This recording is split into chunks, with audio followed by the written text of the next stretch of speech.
Good morning, everyone. This is Lucas Evans, and you're here to listen about the enhanced staffing review process. So thank you all for joining. We are right at 10, so we're going to go ahead and get started. Just a few housekeeping things. Everyone's been muted upon entry, so you can't actually speak, but you can chat. If you have questions throughout this event, we encourage people to ask questions. Just make sure you are sending your question to all the panelists and not specifically to Heike. If you have technical issues, then Heike is your person. However, if it's about the content, she's just going to have to forward it from her to us to answer. So it'd be simpler if you just submit it to all the panelists. And I will have the panelists introduce themselves here in just a second, and we'll go ahead and get started. So again, I'm Lucas Evans. I'm the Central Area Behavior Analyst, and I'm lucky to be joined by my colleagues Rita Cooper and Dr. Terry Rogers. So Rita, could you introduce yourself? Hey, good morning, everyone. Rita Cooper, Western Region Area Behavior Analyst. Nice to be here this morning. Thank you, Rita. And Dr. Rogers? Hi, this is Terry Rogers. I'm the Chief Behavior Analyst, and I am lucky enough to lead the Area Behavior Analysts, and am very happy to be here to talk to you about what we learned during this process. Excellent. Thank you, Dr. Rogers. So this is a review of some findings from a pilot that ran for approximately a year, and also was kind of a follow-up from a pilot that ran the year prior to that. So if you participated, this really is for you to kind of give you information about what happened. And if you didn't participate and you're interested in it, this also is for you just to learn about what we did as a division and kind of what we found out. So I'm going to let Dr. Rogers lead it off, and we will get going. All right, great. So even if you didn't participate, we think there are some hints here for how you might, as a team, better support the people under your services. So first of all, we're going to talk about why the pilot was necessary. What were the goals? Did we accomplish those goals? And some implications and recommended next steps. So this is a plot, a graph of from 2015 to 2020 of the percentage of residential people who had enhanced staffing, so increased staffing over the typical that there is in an ISL. So usually if there's 3 people in an ISL, you have 1 staff, and that's kind of typical. Well, maybe it's not, given what the data that we're showing here. Maybe high staff ratios are becoming more typical. You can see that we shaded in the COVID times. Yes, Lucas said 12 plus hours per day is considered enhanced. So you can see the COVID times. There was a blip that was perfectly reasonable and expected, given that we had more people staying home and less activities and that kind of thing. So kind of surprising that we did get extra staffing, but because people were probably reluctant to come to work, but it happened.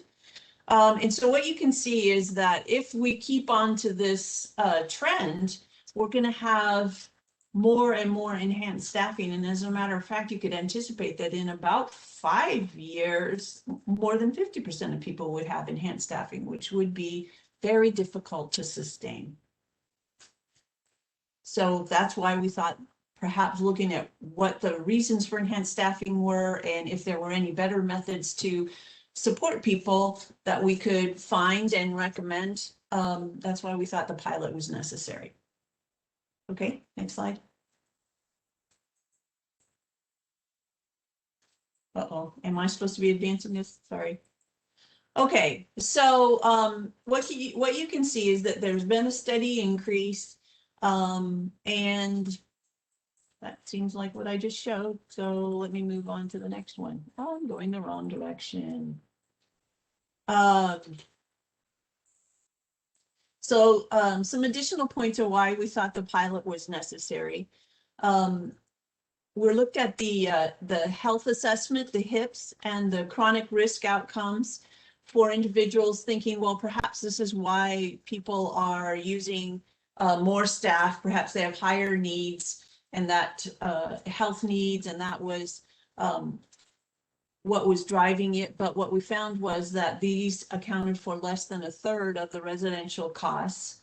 And it's not clear if authorized services really reflect individuals' needs, because what we found were patterns across providers of requests for enhanced staffing. So it looked like everybody needed the same kind of enhanced staffing, which wouldn't indicate individual needs. So what were the goals of the pilot? The goals of the pilot were to make sure that we had increased or intensive person-centered planning when we were looking to use this resource, and to provide some professional guidance on other support considerations that could be made that would be more effective than just adding staffing. We wanted to allow UR to better evaluate requests without slowing down the existing UR process. So give the UR people some better information to be able to evaluate the requests. And we wanted also to reduce over-reliance on staffing when there might be other supports that were indicated as necessary. So making sure that we're meeting the people's needs with the correct kinds of resources rather than just enhanced staffing. I'm kicking it over to somebody else. And that would be me. Good morning, it's Rita Cooper. So did it accomplish its goals? And Lucas, if you want, you can just keep continuing to advance the slides. So I'm good with that. So let's kind of take a look at, what we found in the way of increased person-centered planning. And this is a representation of the packets that needed and included safety crisis plans. So you can tell that from the initial review, when things were processed first, that in both the initial and the extension of the pilot, that very few plans had the required safety crisis plans in them. And you ask, so why are safety crisis plans important? And they address the needs of complex individuals. It allows staff a guideline as to what they can or should do, and what supports are available. And so you can see for the initial pilot, we were less than 20%, probably about 5% if I'm not mistaken. And then for the extension, we started out a little higher at around the 38 to 40% range. And what you need to remember, though, is that the requirement for a safety crisis plan is about 4 years in the making. So around 2016, I believe it was October of 2016, we actually had the DD 4.300, which as of last March turned into 9 CSR 45.3.090, which requires a safety crisis plan if there is a history of behavior or a reactive strategy that is restrictive. And you can tell that we did have an impact in that over time, the inclusion of a safety crisis plan in the packets that were received increased. And with the initial pilot, by the time the fourth review came, those plans did have safety crisis plans included in them. For the extension, which we didn't quite get as far to a fifth review in the process, that we were making progress to include those. One of the things that, you may say, well, did we ever recommend that there was not a need, or that recommended not having those additional services? And the answer is we had 18 recommendations of no in a total of 622 reviews. So, practically just look behind without much in the way of, going beyond that. That there weren't many plans that we didn't provide the information to help people be successful or, change anything. So that part really was important. What we see is that there was an increased meaningful safety crisis planning in about 89%, and only 11% did appear to need it. One of the feedbacks we got from the regional office is that it really helped them to recognize the required components of, when a safety crisis plan was needed, what elements were helpful in a safety crisis plan. And then from the teams that were participating, one of the things that was mentioned multiple times in the reviews that we had and the meetings to give us feedback was that the tools really helped the teams to plan better, to understand what needs were required in developing the packets, and also help them be better at making plans for the individuals. However, there was the challenge that perhaps there wasn't enough time as we moved forward to really bring teams together to assemble all the necessary documents and requirements. So, with COVID and not being able to meet, sometimes there were challenges with the timing of things. And I just want to add really quick. So I want to go back to that top statistic. So one of the things that we often heard is people didn't think that just because a person had extra staffing that they needed safety crisis plans. And even though the CSR identifies when you're using additional staffing that actually is a rights limitation. But even beyond that, looking at the individual cases that we reviewed as part of this pilot, almost 90% of those plans absolutely needed a safety crisis plan, in addition to the fact that they were requiring enhanced staffing. So, that's 90% of 622 reviews. So yes, it was true that nearly every single person that reviewed needed a safety crisis plan. Thanks for adding that, Lucas. I think that's an important factor that people need to realize. So next we, of course, one of the additional goals was to provide professional guidance on support teams, recommended from a clinical decision tool process to require the safety crisis plan in more than half the time. The other that we recommended were the requirement for data collection and analysis in about 36% of the time the packets were reviewed.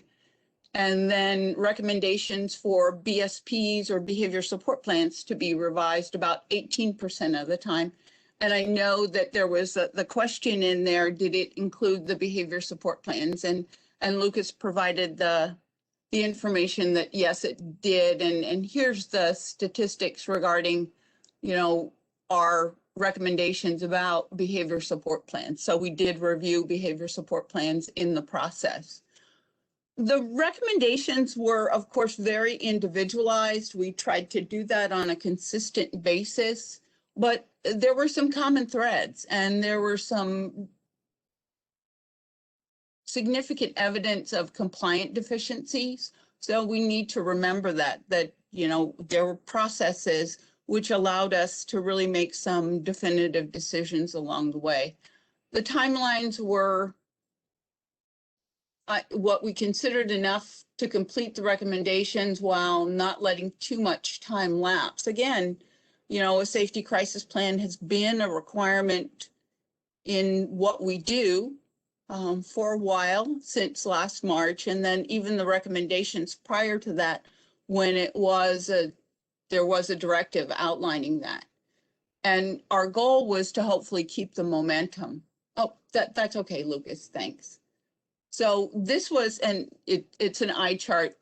The expectation is not that you read it, but that we had a definitive flow chart that ultimately can be used by the UR folks in the long run to really make some decisions about where the packet aligns and then the need for that additional clinical oversight. So this is a really good tool that can be used even now. So in regards to the feedback from UR, recommended timeframes were perhaps not reasonable just because of the turnaround and processing, and potentially there wasn't perhaps the comfort level of being able to provide sufficient policy authority to hold up those decisions if there was an appeal required for the process. In addition to that, the feedback from the teams was always recommending a safety crisis plan didn't seem individualized, but again, what we tried to provide are some guidance for, what elements might you need, or, why specifically that we noted in that person's packet that there was a requirement for the safety crisis plan. In addition to that, again, those timeframes not appearing to be reasonable, especially considering how long UR process and the approval for the request really takes.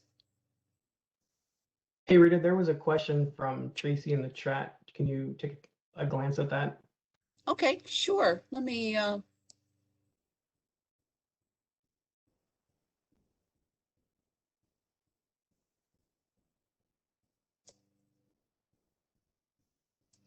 I can read it. So she asked, yeah, when, I'm not seeing it. I'm sorry.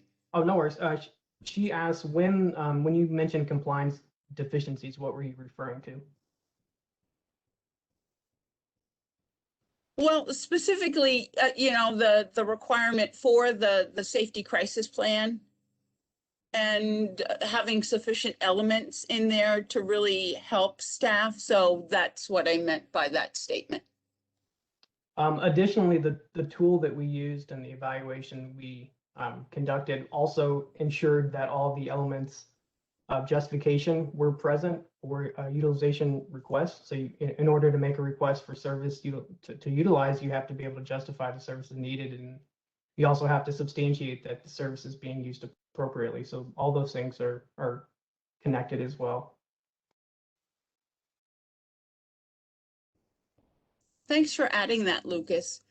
So we took a look at the data in regards to the process time for UR and how what we were adding to that potentially impacted the UR process. And what you can see is that the professional review completed on average took about a day. So when we got the packet, we reviewed it in less than a day. And our goal at that point in time was to review it within a 3-day time frame. And so we did meet that requirement. However, the process time in general was a little longer.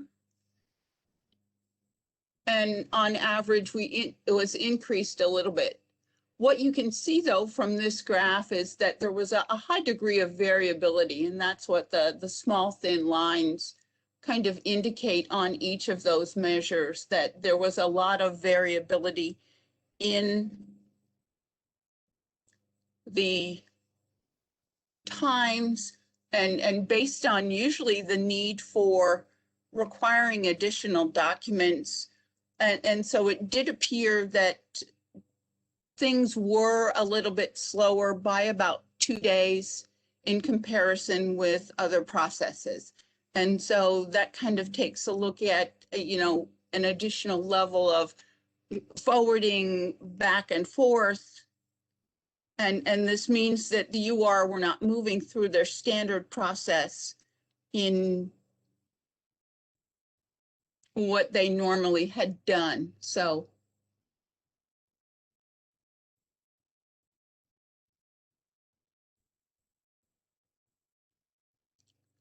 what we can see is that we seem to add a little bit of time to the UR process. And it indicated that in some cases mentioned that they were waiting for documents to support the packet, whether that was a safety crisis plan, whether that was the they needed, or whether that was additional information to complete the packet. The other thing was that we got from teams was that it took too long and they can't keep making all the requested changes. And those were some things we took into consideration. And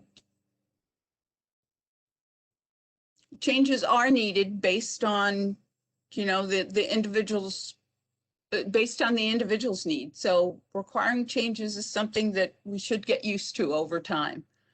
So our goal, again, was to kind of take a look at reducing the reliance on staffing. So the average staffing, we did have an impact on the initial pilot. There was a reduction of about 34 hours per month from that baseline measure. And for the extended pilot, it wasn't as significant, but was 19 hours. And again, as the previous graph kind of showed, there was, a large degree of variability. And so we didn't see a whole lot of change in the hours, or we saw some significant decreases, or, at least there was noted that in general, that none of the staffing was increased beyond that baseline measure. Thank you, Rita. Over to Lucas. Thank you. Thanks, Rita. Okay, so we're going to talk a little bit about what are some of the summary implications. And so one of the things that I want to start with is while we feel overall that there was a lot of effective things happening during the pilot, one of the things that seemed to be evident both in the feedback and in the data was that it did make UR take longer. And we heard lots of feedback that the process itself was burdensome, and one of the goals of the project was that it would be the opposite of burdensome, that it would actually make planning easier for teams. That was the purpose behind the tool. So there are good things and there are bad things about the pilot. That's why we ran as a pilot. But I think the starting spot that we came to at the beginning of the pilot and still remains is that whether you have additional staff for medical or behavioral reasons, you still got to have good planning. You still got to make sure there's appropriate supports. And there has to be enough resources to sustain whatever it is that you're doing. So one of the things that's still true is that we have an increasing trend in the use of staffing. And one of the things that's still true is that before COVID, the turnover rate nationally for DSPs was about 50%.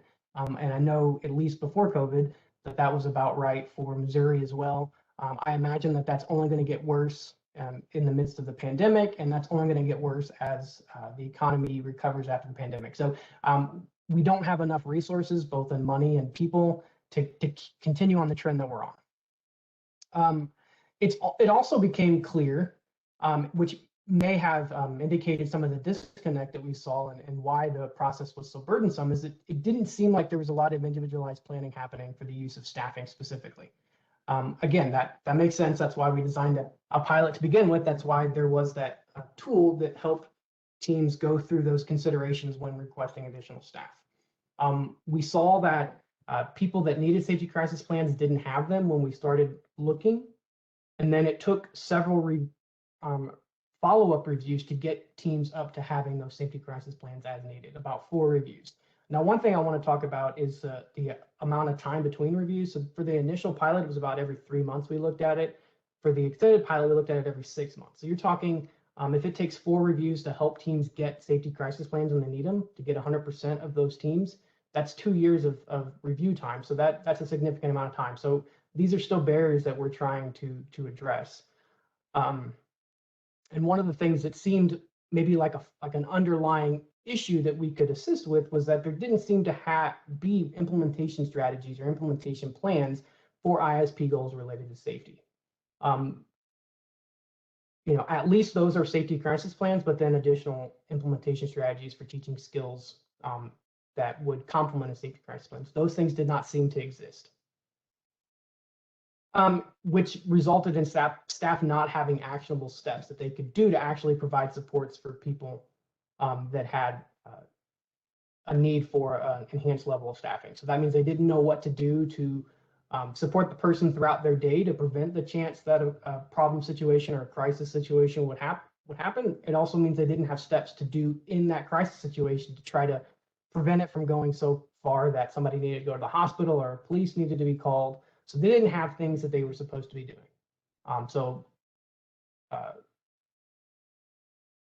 It created a situation where actually it actually created more risk for the person and the team without having those strategies and plans in place.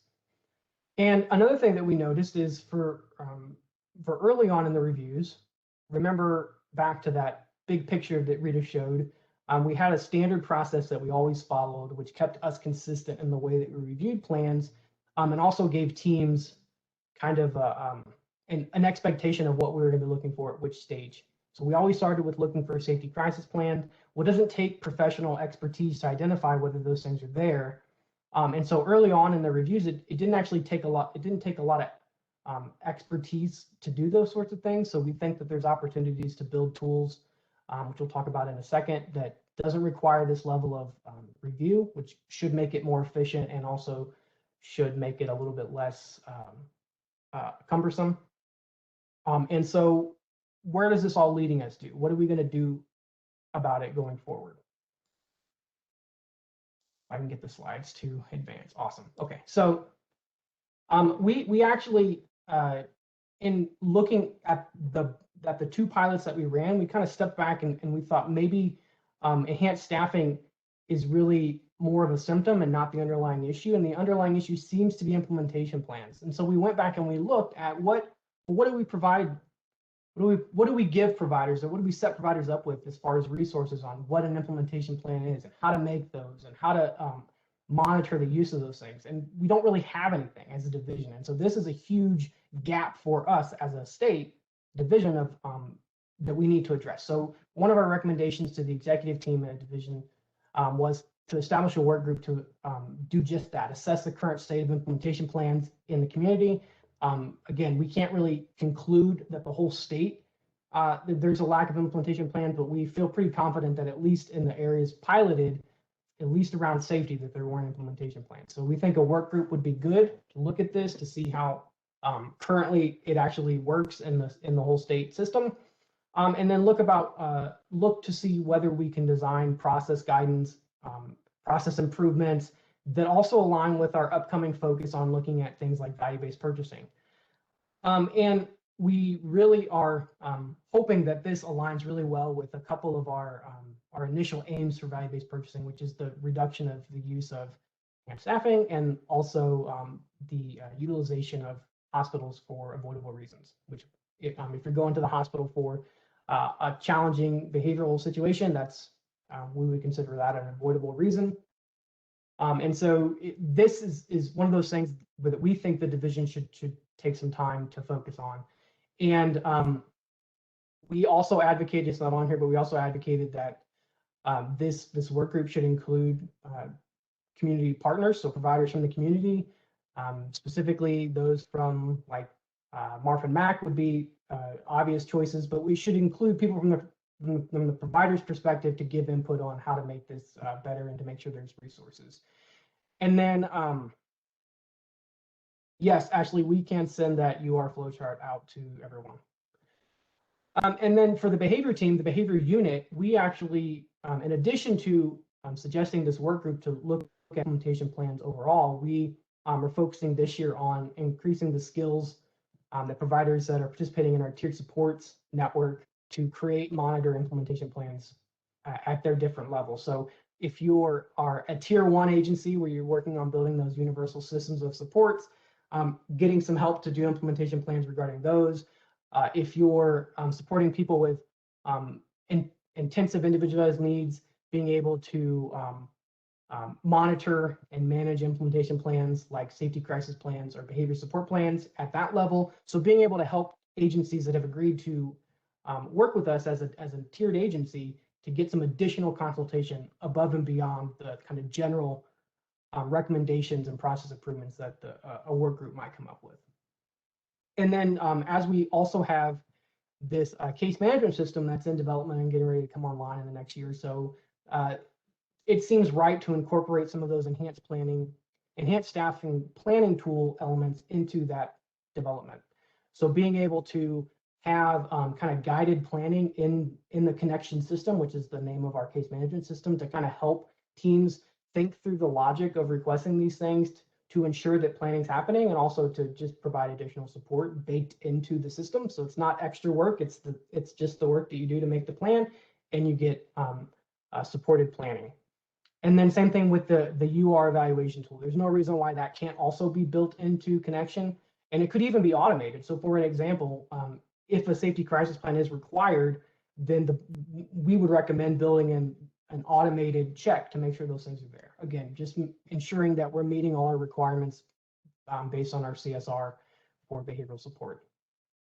And then we're also working as part of Connection and outside as well with the state leads for TCMs and service coordinators on how we can help service coordinators do implementation monitoring. So when they're out there doing their service monitorings that they're required to do for all the services, how can we help support them to know what to look for, to make a good judgment about what services are happening for their person that they're supposed to be there monitoring for. So those are the things that we recommended.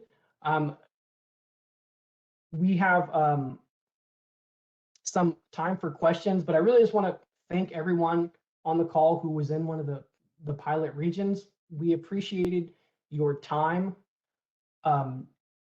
that you spent doing this. We appreciated your time when you came into one of those town hall style meetings to give us feedback. You all had really great feedback, and the experiences that we had and that you all shared with us were invaluable in kind of determining what made the most sense as far as going forward. So we have some time for questions now, unless Rita or Dr. Rogers have any other additional things that they want to add.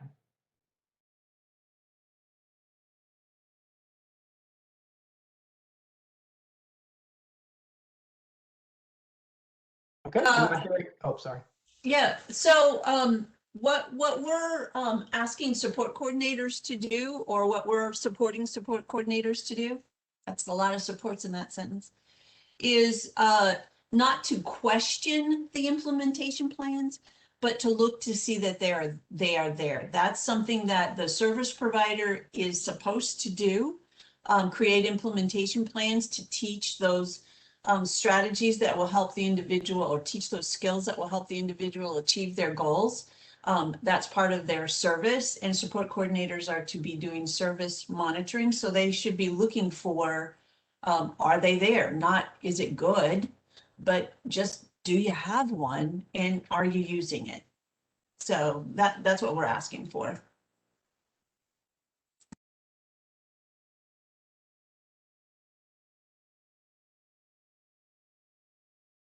Okay, I'll go with the next question too. So what will this mean for UR as we have guidelines to follow? We have to have all the info. So this was just a pilot. What we wanted to establish was what was necessary to get teams to consider completely or in a holistic way the needs of the individual, and what kinds of tactics or strategies might be used to implement or to better support the individual. Because our hypothesis was the first line of defense is always ask for more staff.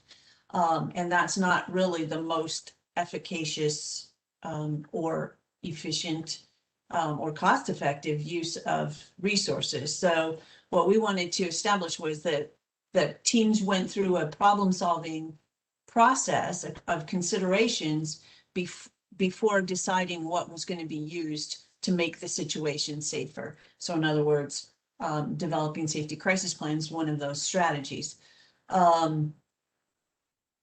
So that's what we wanted to do. And I'm sorry, I lost my question because lots of other questions are coming in, which is great.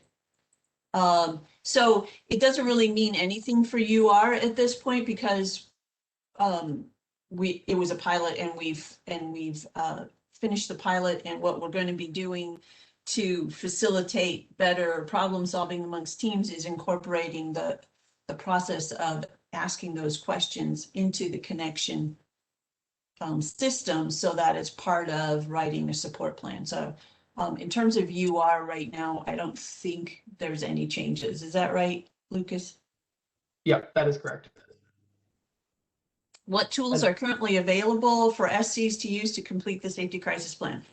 Lots and lots and lots of tools, lots and lots of trainings, lots and lots of workshops have occurred. They're available on our website. One point of clarification here is that the team writes the safety crisis plan, or the service provider writes the safety crisis plan, which is a kind of implementation plan for the staff to use when there is a situation requiring the use of crisis intervention or some kind of restrictive or reactive intervention. The support coordinator writes the goal that says this will, this is needed. So identifies the need in the ISB and the goal for reducing that problem situation. Well, maybe really reducing the risk to the individual. So there are trainings available. There's a template available. There's an assessment template available. All of that stuff is on our training, on our website under training. If a provider is not part of a tiered supports, can they access any behavior assistance? So tiered supports isn't really behavior assistance. Tiered supports is assistance to look at your system and implement those universal strategies that everybody needs to have a good life, because we know that if everybody had those universal supports, that quality level of supports, they would have, then we would have less people needing more intensive services. About 80% of the people should be able to be supported with just really good life, nurturing, enhancing, interesting kind of life, which is what universal strategies are about. And about 15 to 10 to 15% should need a little bit more than that, maybe some skill training, and about only 5% should be in crisis. In our system, what we find is less than 40% are doing well with just the typical strategies of support or universal strategies. About 30 to 40% are meeting higher levels of risk, and almost 20% are at highest risk. So our triangle, or our support needs are way beyond what should be if we had really good universal strategies in place. And that's what we're trying to get in place with tiered supports. But assistance is available through behavioral services if somebody needs them. Just need to request behavioral services. So tools are going to be online through Relias, with the coaching component also available on remote access. Remember, training isn't just watching a video. This is not training. This is just telling you stuff. Training includes coaching and practice. So all of those components are soon to be available widely through Relias and through coaching sessions that people can sign up for. So I think I hit all the questions. If you see one that I didn't hit, Lucas or Rita, jump in. I think you got them all, Dr. Rogers. And as far as tools of choice, if people are interested in looking at that, head over to our website on the Tier 1 page, and you should be able to find information about the Relias version of tools, and then how to sign up to get on that list.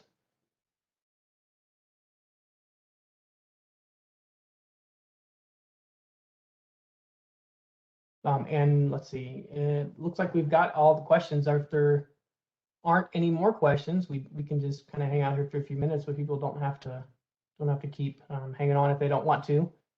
And you can have some minutes back in your day.